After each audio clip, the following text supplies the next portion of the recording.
Hi, hello students. Today topic about Unit 1 Diversity in the Living World. Okay, the first chapter is Living World and second chapter is Biological Classification. The first chapter Living World, in the COVID-19 situation, the syllabus was removed. Okay, biological classification here. First one, biological classification. What is the biological classification? And he was first discovered the Aristotle. Aristotle was first discovered the two kingdom classification. Aristotle earliest classification.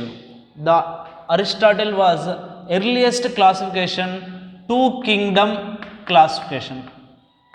Two kingdom classification.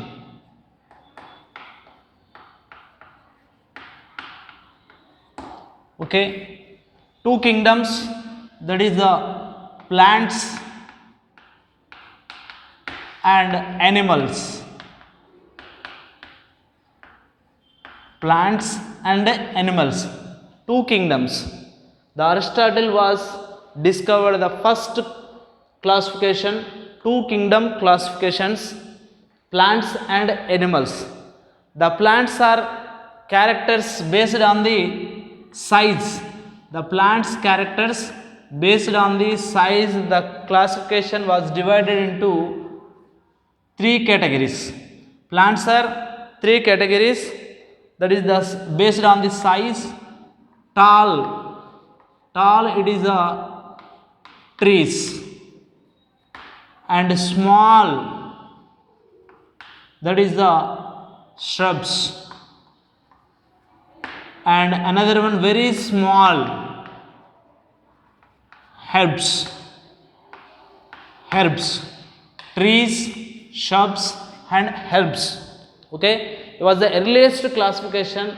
The two kingdom classification was discovered by the Aristotle. Okay, the plants are categorized three types: tall, based on the size, tall, and small, very small.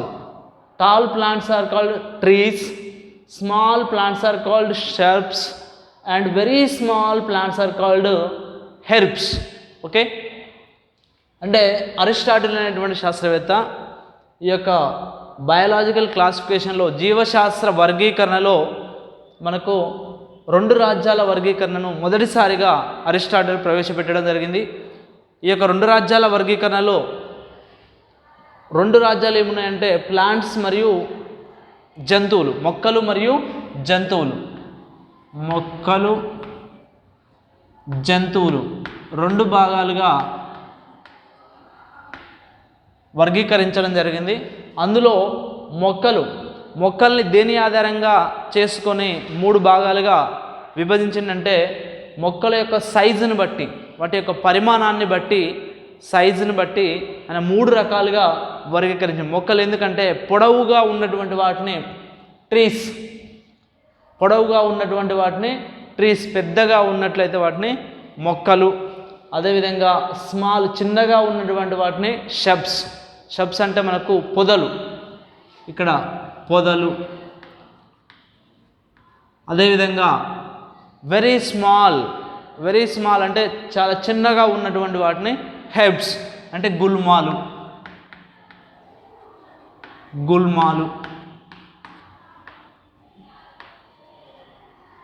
మొక్కలు.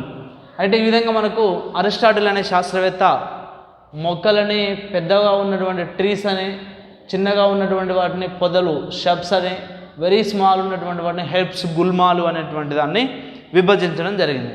And another one, that is animals was the categorized two parts, that is the red blood cells. Okay, red blood cells, and another one without red blood cells, without blood cells, without blood cells. ఇక్కడ మనకు జంతువులని రెండు భాగాలుగా Aristotle అనే శాస్త్రవేత్త విభజించడం జరిగింది. Red blood cells, ఎర్ర రక్త కణాలు ఉన్నటువంటివి, ఎర్ర రక్త కణాలు లేనటువంటి తెల్ల రక్త కణాలు ఉన్నటువంటి, ఈ విధంగా రెండు రకాలుగా జంతువులని అరిస్టాటిల్ అనే శాస్త్రవేత్త విభజించడం జరిగింది. And recently another one classification, Linnaeus classification. Linnaeus classification. Linnaeus classified, he was also two kingdom statements. What is that? Plants and animals. Plants and animals. Linnaeus also classified into two kingdoms. This is also two kingdoms classification. Two kingdom classification, that is the plants and animals. Okay, plants, these are autotrophic organisms. Autotrophic organisms, autotrophic organisms and heterotrophic organisms. Heterotrophic organisms. Autotrophic, heterotrophic organisms. See, look here, Linnaeus వర్గీకరణ, ఇది కూడా రెండు రాజ్యాల వర్గీకరణనే. ఈయన కూడా ఏం చేశాడంటే మొక్కలు జంతువులుగా విభజించడం జరిగింది. మొక్కలు అనేటువంటివి స్వయం పోషక జీవన విధానాన్ని జరుపుకోవడం జరుగుతుంది. Autotrophic organisms through the photosynthesis, కిరణజన్య సంయోగక్రియ ద్వారా ఇవి మొక్కలు అనేటువంటి స్వయం పోషకాలుగా ఉండడం జరుగుతుంది అని లిన్నేయస్ తెలియజేయడం జరిగింది. అదేవిధంగా యానిమల్స్ అనేటువంటివి హెటరోట్రాఫిక్ ఆర్గనైజమ్స్, పరపోషిత జీవన విధానాన్ని ఆధారంగా చేసుకుని జీవనం అనేటువంటి సాగిస్తుంది కాబట్టి వీటిని హెటరోట్రాపిస్, పరపోషిత జీవన విధానం గడిపేటువంటి జీవులుగా యానిమల్స్ని, స్వయం పోషక జీవన విధానాన్ని గడిపేటువంటి వాటిగా మొక్కలని ఈ యొక్క లిన్నేయస్ అనేటువంటి శాస్త్రవేత్త తెలియజేయడం జరిగింది. And recent classification, another one, that is the Ernest Haeckel. Ernest Haeckel. Ernest Haeckel. He was also classified into three kingdom classification. Three kingdom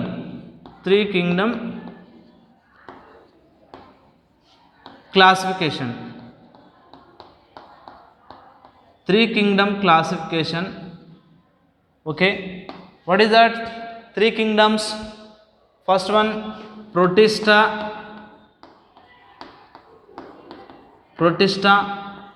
Plantae and Animalia.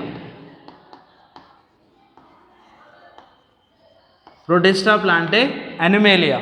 These are three kingdom classification. Who discovered the Ernest Haeckel? He was discovered three kingdom classification, Protista, Plantae, Animalia. See, look here, Protista. These are newly classified in the Ernest Haeckel. Okay, Protista ante indulo manaki mostly unicellular organisms. Protistas includes unicellular organisms. Unicellular organisms అంటే ఇందులో Protista అనేటువంటి రాజ్యంలో అన్ని ఏకకణ జీవులు ఉంటాయని ఈ యొక్క Haeckel అనేటువంటి శాస్త్రవేత్త మూడు రాజ్యాల వర్గీకరణ చేయడం జరిగింది. అందులో ప్రొటిస్టా, ప్లాంటే ఆల్రెడీ మీకు తెలుసు, Plantae this also multicellular organism, autotrophic. Animalia this also multicellular and heterotrophic organisms. Okay, Ernest Haeckel was the three kingdom classification. Okay, and the next one, another classification, four kingdom classifications. Copeland.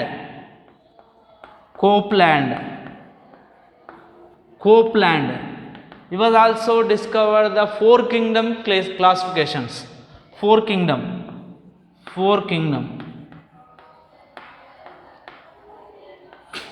classification. Four kingdom classification. What is the four kingdoms? Okay, first one Monera and Protista.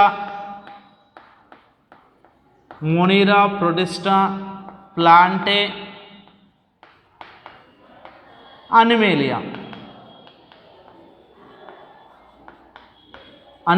Okay, these are the 4 kingdoms. Okay, Copeland, he was discovered the 4 kingdom classifications: Monera, Protista, Plantae, Animalia. ఇక్కడ చూడండి, Copeland అనే శాస్త్రవేత్త 4 రాజ్యాల వర్గీకరణను తీసుకురావడం జరిగింది. అందులో మొనీరా రాజ్యం, ప్రొటిస్టా రాజ్యం అండ్ ప్లాంటే, అనిమేలియా. ఫస్ట్ ఈ మొనీరా రాజ్యంలో మనకు ఇందులో ఆర్కీ బ్యాక్టీరియాస్, యూ బ్యాక్టీరియాస్ 2 రకాలైనటువంటి బ్యాక్టీరియాలు ఉండడం జరుగుతుంది. Archaebacteria, eubacterias, these are prokaryotes. Okay, protista also eukaryotes నిజ కేంద్రక జీవులు, ఇవేమో ప్రోకారియోట్స్ కేంద్రక పూర్వజీవులు, ప్రోకారియోట్స్. ఈయన ఏమంటున్నాడంటే మొనీరా రాజ్యంలో మొత్తం కూడా కేంద్రక పూర్వజీవులు, ప్రొటిస్టా రాజ్యంలో నిజ కేంద్రక జీవులు ఉంటాయి. అదేవిధంగా ప్లాంటే, ఆనిమేలియా ఆల్రెడీ వినో. Copeland. Next one 5 kingdom classification. 5 kingdom. R.H. Whittaker, he was classified into 5 kingdom classifications. 5 kingdom classification. 5 kingdoms also. What is the 5 kingdoms? First one Monera, second one Protista,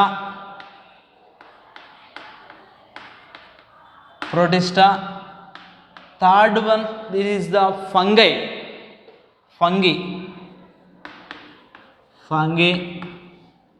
and fourth one Plantae, fifth one Animalia.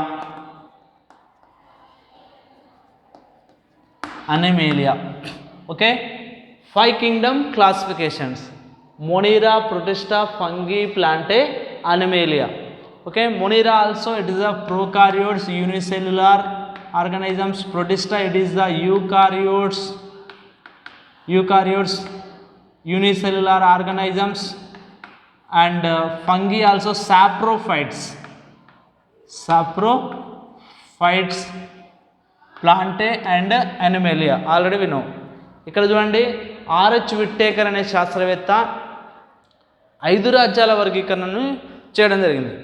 ఇందులో 5 రాజ్యాలు ఏంటి అంటే మొనీరా, Protista, fungi, ప్లాంటే, Animalia. 5 రాజ్యాలు.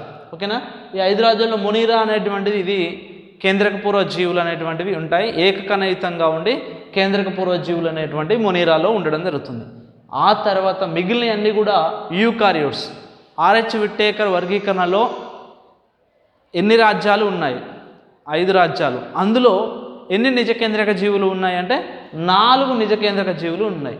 ఇది question ఉంటుంది మనకి.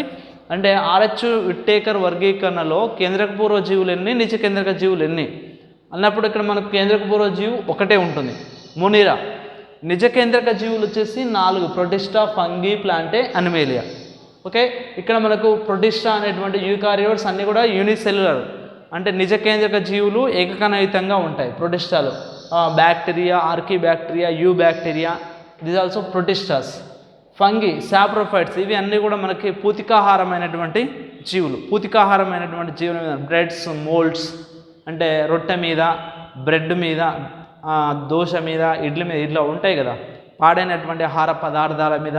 అన్నం ఉంటుంది, రైస్ ఎక్కువ రోజులు ఉంచితే మొత్తం బూజు వస్తుంది, దాన్ని మనం శిలీంధ్రాలు అంటాం తెలుగులో. ఇంగ్లీష్లో ఫంగి. పచ్చళ్ళ మీద, ఇవన్నీ కూడా సాప్రోఫైట్స్ అంటే పూతికాహార జీవనం గడిపేటువంటి జీవులు, వాటిని శిలీంధ్రాలు లేదా ఫంగి అంటాం. అదేవిధంగా ప్లాంట్స్, అనిమేలియా, ఇవి ఆటోట్రాఫిక్ ఆర్గనైజమ్స్ అండ్ హెటెరోట్రాఫిక్ ఆర్గనైజమ్స్. ఈ విధంగా ఉంటాయని మనకు ఆర్హెచ్ విట్టేకర్ 5 కింగ్డమ్ క్లాసిఫికేషన్. దీంట్లో ప్రతి ఒక్క దాంట్లో మొనీరాలో సెల్ వాల్ ఎలా ఉంటుంది, దాని యొక్క ఫ్లాజెల్లాస్ ఉంటాయా ఉండవా, బాడీ ఆర్గనైజేషన్ ఎలా ఉంటుంది, అందులో రిప్రొడక్షన్ ఎలా ఉంటుంది, అది ఒక మన చార్ట్ వేసి మనము చూద్దాం. Okay, see look here once again. Biological classification, జీవశాస్త్ర వర్గీకరణ. జీవశాస్త్ర వర్గీకరణలో మొదటగా మనకు అధునాతనమైనటువంటి క్లాసిఫికేషన్ అరిస్టాటిల్ క్లాసిఫికేషన్. ఇది 2 రాజ్యాల వర్గీకరణ. మొక్కలు జంతువులుగా విభజించడం జరిగింది. మొక్కల యొక్క పరిమాణాన్ని బట్టి అవి ట్రీస్గా, షబ్స్గా, హెర్బ్స్గా విభజించాడు.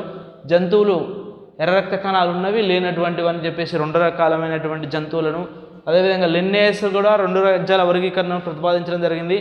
2 రాజ్యాలలో అది కూడా ఇక్కడ ప్లాంట్స్, ఎనిమల్స్ అంటే కెర్నియన్ సమీక్రియ జరుపుకొని సొంతంగా ఆహారం తయారు చేసుకుంటే వీటిని స్వయం పోషక జీవులని, కెర్నియన్ సమీక్రియ జరపకుండా ఇతర జీవుల మీద ఆధారపడి జరిపేటువంటి వాటిని జంతువులు అని చెప్పేసి లిన్నేయస్ 2 రాజ్యాల వర్గీకరణ చేయడం జరిగింది.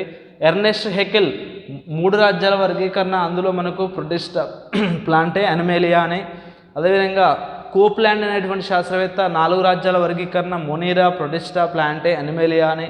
ఓకేనా, అదేవిధంగా 5 రాజ్యాల వర్గీకరణ RH Whittaker. It is the very very important. RH Whittaker 5 Kingdom classifications. Okay, దీని చార్ట్ ద్వారా మనము ఒకసారి చూద్దాం.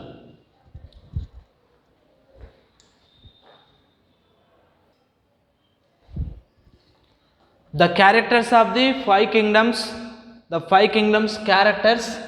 Okay, 5 kingdoms was the Monera, Protista, Fungi, Plantae, Animalia. Okay, 5 kingdoms characters. Cell type. What is the cell type?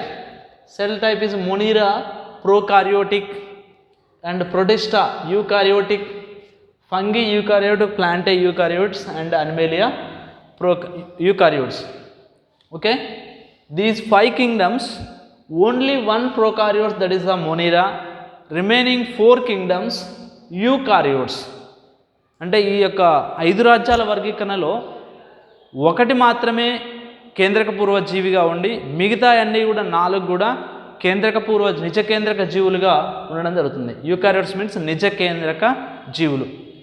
ఒకటి మాత్రమే కేంద్రక పూర్వ జీవి. ఏది? కణం యొక్క రకం అనేది ఏ విధంగా ఉంటుంది, సెల్ టైప్, కణం యొక్క రకం అనేటువంటిది వాస్తవానికి అది కేంద్రక పూర్వ జీవ, నిజ కేంద్రక జీవ అనేటువంటిది ఇక్కడ మనకు కనిపిస్తూ ఉంది లక్షణాలు. నెక్స్ట్ కణ కవచం, సెల్ వాల్. సెల్ వాల్ ఎలా ఉంటుందంటే ప్రోకారియోట్స్ అంటే ఆటోమేటిక్గా వితౌట్ సెల్ వాల్ అనమాట.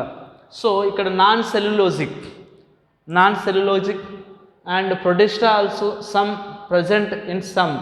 Cell wall is present. Protistas are archaebacteria, eubacteria. The cell wall is peptidoglycans, mucopeptides,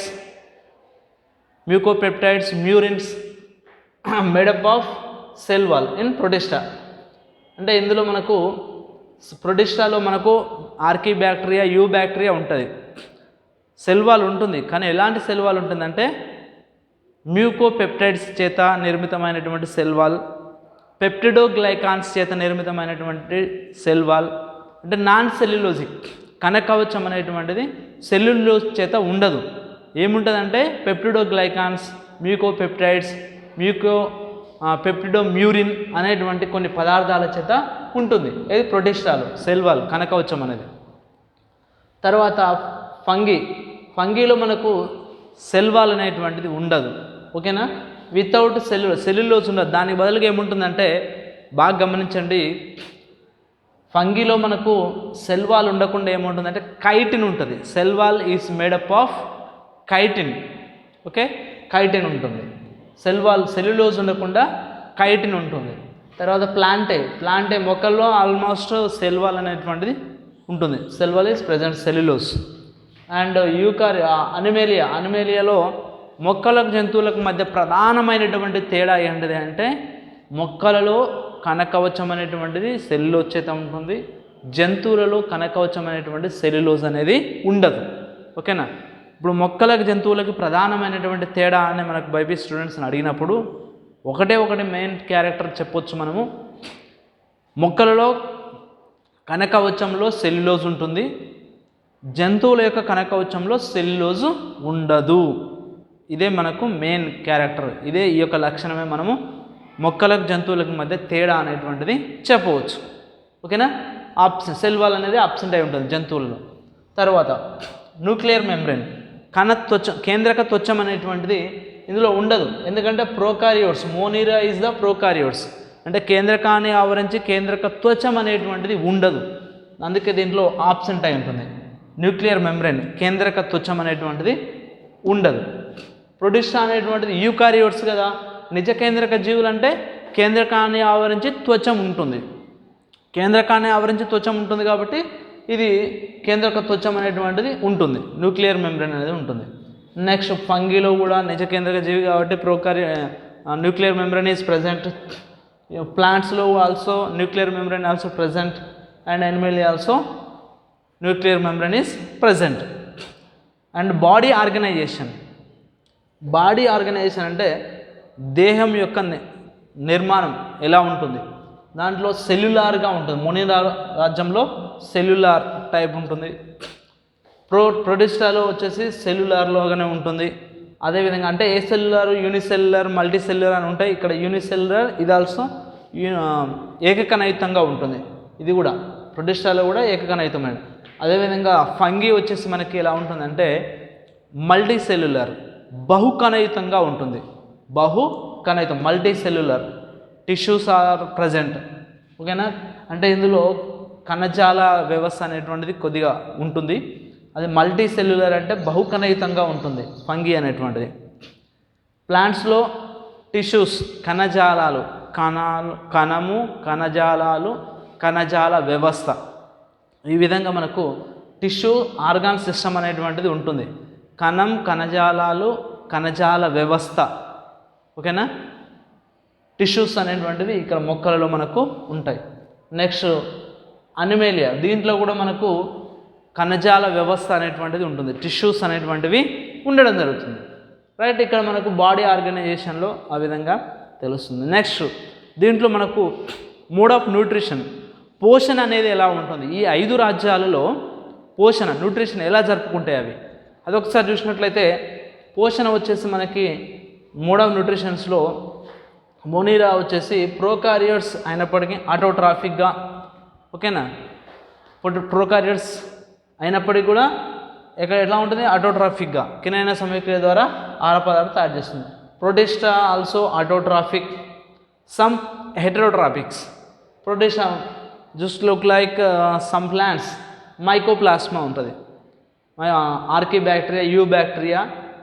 autotrophic, some heterotrophics also, అంటే కొన్నేమో స్వయం పోషకంగాను కొన్ని పరపోషితంగాను కూడా ఉండడం జరుగుతుంది.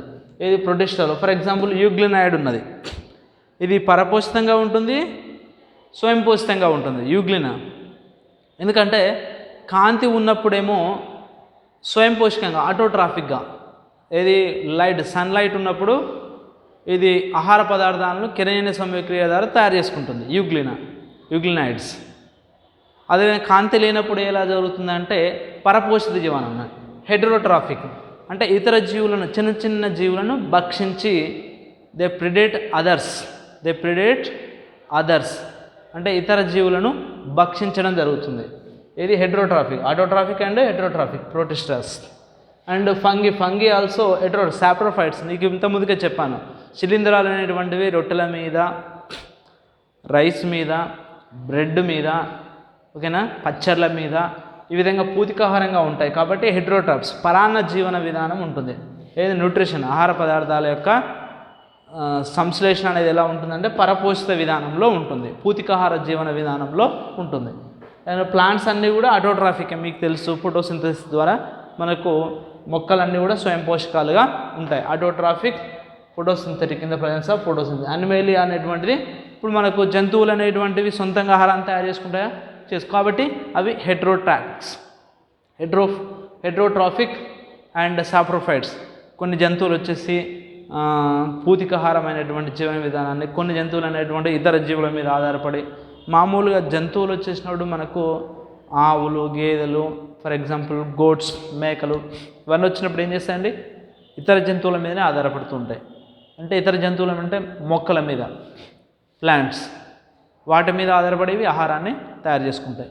కాబట్టి that is the mode of nutrition. It is the animalia, heterotrophic and saprophytes. These are 5 kingdoms. Let us see, then go to first kingdom monera. Next చాప్టర్కి మన నెక్స్ట్ టాపిక్ వచ్చేసి మనకు మోనిరాలోకి వెళ్దాం. మోనిరా అనేటువంటిది ఏ విధంగా ఉంటుంది, అందులో ఉన్నటువంటి లక్షణాలు ఏంటిది, దాంట్లో ఏ జీవులు అనేటువంటివి, ఏ ఆర్గనైజమ్స్ ఉన్నాయనేది మోనిరా రాజ్యంలో తెలుసుకుందాం.